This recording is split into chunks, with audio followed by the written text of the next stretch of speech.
guys, welcome back. This is the second episode of my Healthy Cooking 101. The first one was knife skills. If you didn't see that one, I will link it down in the description box. This one is my essentials in the kitchen. So when you go to a store like Bed Bath & Beyond or something, they have the kitchen section and it's just filled with crazy gadgets, and if you're anything like my grandma was, she practically bought every single thing. And personally, as a chef, over the years, I've discovered what you really essentially need in your kitchen and what you don't. So yeah, there's going to be a lot of extra stuff you want. I'm not going to cover absolutely everything here, but I am going to try to cover as much as I can. So this is really for healthy cooking, and there's going to be things that you should just know needs to be in your kitchen that I'm not going to pull out of my drawers and cabinets for this. So let's start with knives. So in the knife skills, I did kind of talk about what knives to have. So I have a chef's knife that I can, wield around. It is comfortable in my hand.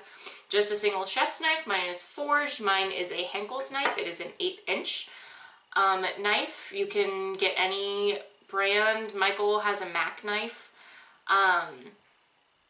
They make a lot of good knives though. So you just need a chef's knife, a paring knife. Again, I really like Henkel's, but there's a lot of other good brands. So you just need a chef's knife, a paring knife, and a steel to sharpen your knives. That's all you need for knives. You don't need a fillet knife usually. You pretty much don't need most other knives. But that's just what I have in, that's really only the knives Michael and I have. And I have a bread knife, but that I don't consider that an essential thing. So as for knives, that's all you need.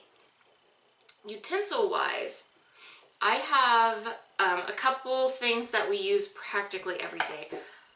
Wooden spoons. Okay, so I know they make plastic and they make metal ones that are pretty and all that kind of stuff that match your pots and everything.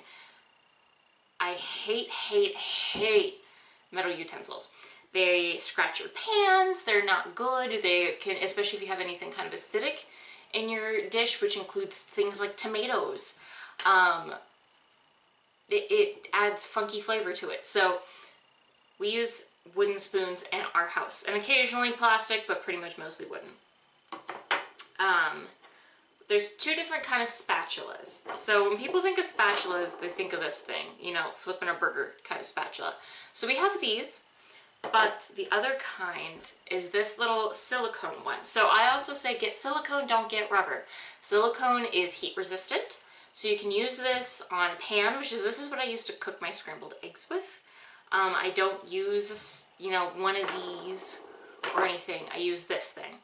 So this was actually from my bridal shower. My husband's cousin, thank you Megan, gave me this. It's technically for baking, but I use it literally, we clean it practically every single day because I use it. So this kind of spatula, wooden spoon. You need a set of tongs. So we get the kind that they have a little pull thingy here that locks it so it's not wide open all the time in your drawers, and they're also silicone tipped so we can flip over hot things with it. They make super long ones. Unless you are barbecuing, you do not need a super long pair of tongs. This is I don't know how long this is, but it's really short, as you can see. So you don't need a super long pair of those. And a whisk. This is called a balloon whisk. Please be careful with whatever whisk you get, because they do rust if you don't take care of them properly and if they're not the right kind of metal. I've gotten some cheap ones from Target and everything, and they've just rusted like crazy. So this was I think a Christmas present from my husband's grandma. So little whisk. And you can get varying size sets of them. This is mostly what we use. If I need anything smaller, I'll just pull out a fork. And then a garlic press. So when I first started cooking, the first chef I used to follow was Giada De Laurentiis. And she always cut her garlic by hand, and I was like, oh, that's the only way to do it. If you've ever cut garlic by hand, you'll notice it's very sticky and is a pain in the ass to try to, you know, mince up. So I got off my garlic high horse and got a garlic press. It is the fastest way to cook or to cut up garlic. All you do is peel, you know, smack it with the side of your knife, peel it, pop it in this puppy, done. You don't have to mince it. We use garlic a lot. It's really good for your heart. It's really good for flavoring, so you don't have to add really a lot of fat, if any, to a dish. So we have two. That's how much we love garlic. We have 2 garlic presses. So the utensils that I find are the most used in our kitchen and the most necessary in a healthy kitchen: garlic press, whisk, tongs, wooden spoon, spatula, and a silicone spatula. That's all you need. You don't need to go for all the crazy gizmos and gadgets and everything in Bath & Body, or not Bath & Body Works. Of course you're not going to go to Bath & Body Works, to Bed Bath & Beyond or anything of that sort. Now, one thing you might notice, I love pasta, but I do not have a pasta fork. Yes, we have pasta forks in the kitchen, but if you don't want to go buy one specifically, these work just fine. You just pull it out. Easy enough. The next thing we have is measuring cups and spoons. So my mother-in-law actually found these, I believe, at Bed Bath & Beyond. They're little collapsible ones. So they just pop to whatever size you need and then fold back in. So these are really easy to store. They store flat. So you need dry measuring cups and spoons. We have like 1,000,001 sets of these that I keep in a plastic baggie to hold them all together. But these are really, really good for healthy cooking because you actually want to measure stuff, especially like fats and stuff. You need to measure those. Otherwise, you're going to think, oh, I'm only using a tablespoon, and you end up with like 5 tablespoons later. So these are dry measuring cups and spoons. I don't like using these for liquids, okay? I don't know why people use dry ones for liquids when they make liquid ones. So we have a 4-cup one. I don't consider that essential. We just got it for the wedding because I like to have it. But we have a 1 cup and we have a 2 cup. So the cool thing about these are OXO. They have on the side, I don't know if you can see that, but they have the measuring on the side, but they also have it on the top here. So when you're looking down, you'll see where it's measured rather than you having to tilt to the side and look at it. So a 2 cup and a 1 cup, those are the ones that we use practically all the time. So use this for measuring your liquids. Don't use these. Let's see. Oh, this is, if you're going to start healthy cooking and you have never measured anything, you don't know how much is in what, you need a kitchen scale. So this is our digital kitchen scale. We got it off of Amazon. I believe it was like $30 maybe, 25, something like that. I think it's Grater Goods is the brand. But it goes between, you know, grams and ounces, and it actually, you'll see it has what looks like a little nutrition label right here. It comes with a little booklet of different foods, and you just input the code there, and it gives you, depending on how much you weighed, a calorie and macronutrient breakdown. So that one's a good one to have. But you need to get a kitchen scale. I believe everyone needs to have a kitchen scale. The other thing is we have a box grater. This is not 100% essential, but it's good to have for grating like vegetables and stuff.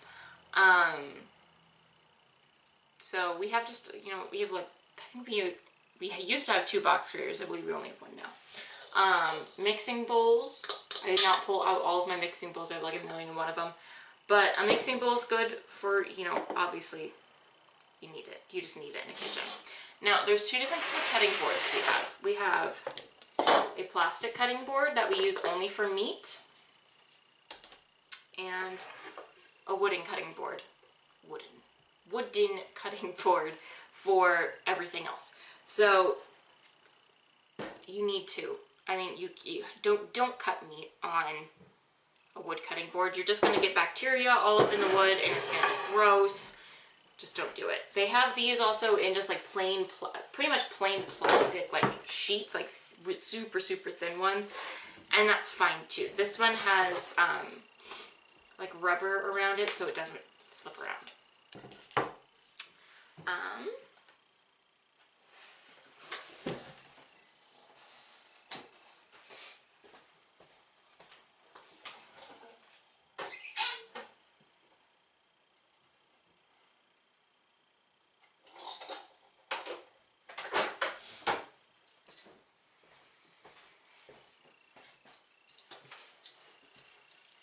The other thing that's really essential is a vegetable peeler. You can always peel just with your knife, with like your paring knife when you're peeling potatoes or whatever. That just makes things easy. Just go buy it. It's only a couple dollars. Okay, and last but not least, we have the stuff that you actually cook in. So originally I wasn't thinking about putting this on the list, but really with the way everyone's lives go, it's really essential. So we have a crock pot. Ours is Hamilton Beach, I believe. Nope, ours is Crock-Pot brand. Ours actually has a digital thing on the front here. So you can choose between low time, so it's a timer essentially. You have low and high, and you select, and at the end of whatever you choose, it just puts it on warm, so it holds it for you. So this is really good for healthy cooking because oh God, I can't tell you how many people I've been around that are like, oh, it's so hard for me to cook healthy meals because I work, or I do this, or I do that. Crock pots are so easy. You just put everything in and you forget about it for the day. I mean, how can you go wrong with this? There's a new cookbook out, actually. The original cookbook was called Skinny Taste, and they've actually made a crock pot version of it, and that's all healthy, macro-friendly recipes in a crock pot. Get yourself a crock pot. It was well worth, I think we spent like $60 or something on this. It's well worth it. Just buy one. Last but not least are the pots and pans. Okay, if you are anything like us, we do not have a giant amount of storage in our apartment. We do have a lot of pots and pans. We cook a lot of stuff that a lot of like normal families don't cook, but these are really the essentials you need. If you don't want to spend the money on one of those big pot and pan sets, you can obviously buy individual pans and pots, and that's kind of what we did, or what I first did when I moved out. We've kept some of my old ones, but we've integrated some new ones in. But these are the pans that we honestly use the most. So we have a little non-stick pan. This is Ecolution. I got it from Ross. This was like $6. We cook eggs in this every single day. Every little thing I can, I cook in this little guy. It's non-stick. I don't have such an issue with non-stick like a lot of people seem to have, as long as you don't use metal utensils. Obviously, if you use metal, you're going to scratch the non-stick coating on this, and then it's going to get in your food and it's going to get nasty. So that's why you use wood cutting or wood spoons, or plastic if you must. But wood is really what I find is the best. It doesn't interact with any foods in it or anything. So use wood or silicone. Okay? We have a small non-stick pan. We have a stainless pan. So non-stick is not good for everything when you cook. If you're terrified of cooking and that you're gonna like melt something practically to the pan, then yeah, go with non-stick. But a stainless steel pan is really good to have. There's a couple different kind of stainless steel. So this is an all-clad pan, but it's an like Emerald's brand of it. So it's cheaper than the regular all-clad. All-clad is ridiculously expensive, but it's like the stuff never breaks. It's really, really high quality. But you'll see sometimes that they have a copper bottom on them, which is what this has. It has like, you can kind of see it's got a copper ring around it. Copper is really good for heat conductiveness. Conduce, whatever. It's good for conducting heat.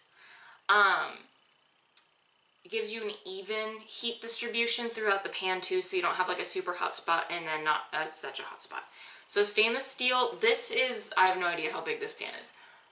10 inch. This is a 10-inch skillet. We don't need anything else. And also, don't be afraid if your pan starts to change color. I mean, that just happens with stainless. And then we have a large non-stick. This is again Ecolution. I got this at Ross. This was maybe $12. They're very cheap. You can buy individual pots and pans at Ross and places like that. But this is just a giant non-stick. We use this to cook like our turkey bacon in. Most everything gets cooked in this puppy.